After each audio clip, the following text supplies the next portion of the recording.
Tuloy-tuloy ang operasyon ng Oplan kontra baha na unang inilunsad ni Pangulong Bongbong Marcos Jr. Kanina nagtungo si DPWH Secretary Vince Dizon para tingnan ang kasalukuyang kalagayan ng creek sa Las Piñas City. Alamin ang detalye sa report ni Graciela Corazon. Bilang bahagi ng Oplan kontra baha ng pamahalaan, ininspeksyon ni Department of Public Works and Highways or DPWH Secretary Vince Dizon, Metro Manila Development Authority or MMDA Chairman Attorney Romando Artes, Las Piñas City Mayor April Aguilar at ilang kawani ng ahensya ang naging progreso sa paglilinis sa kahabaan ng Tartar Creek, Barangay Pamplona 3 at Talon 2 sa lungsod ng Las Piñas ngayong araw. Alinsunod na rin sa utos ni Pangulong Ferdinand R. Marcos Jr. na mas paigtingin pa ang pagpapalawak ng kampanya ng gobyerno kontra baha lalo na sa mga panahon ng tag-ulan. Ayon kay DPWH Secretary Dizon, makikipagtulungan ang ahensya ng Department of Environment and Natural Resources or DENR, National Housing Authority at iba pang katuwang na private sector upang matanggal ang mga nakaharang na puno at mabigyan ng maayos na malilipatan ng mga informal settlers, families na kasalukuyang naninirahan sa kahabaan ng naturang estero. Dagdag pa nito, kahit konting kooperasyon lamang daw mula sa mga residente nito, malaking tulong na raw upang mabawasan ang mga basura at maibsan ng kahit konti ang mga pagbaha sa lungsod. Hihingan kami ng hihingan kami ng cooperation sa mga citizens, di ba?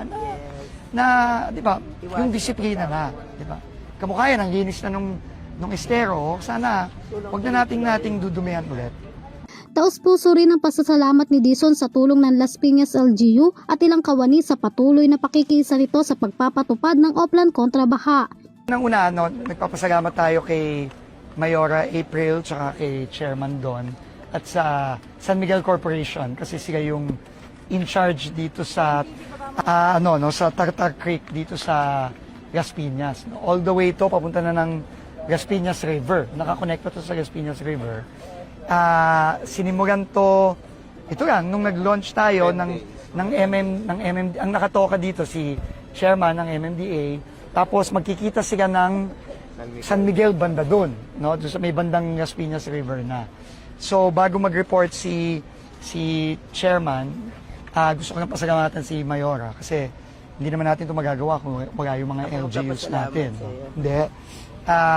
Pero umpisa pa lang to kasi kaka-launch pa lang natin, kakasimula pa lang, pero magre-report ngayon si Chairman Don na kahit na 10 days pa lang, 10 days ba? 10 days pa lang, ang laki na ng diferensya, which Chairman Don will see you. Pero i-emphasize lang natin, kagaya nung sinabi ni Presidente nung launching, tuloy-tuloy ito.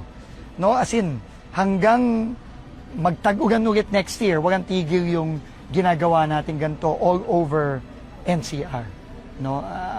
And makikita natin ngayon yung effect talaga nung ginagawa nating Oplan kontra baha. Para sa EuroTV News, Graciela Corazon, sumasaludo sa bawat Pilipino.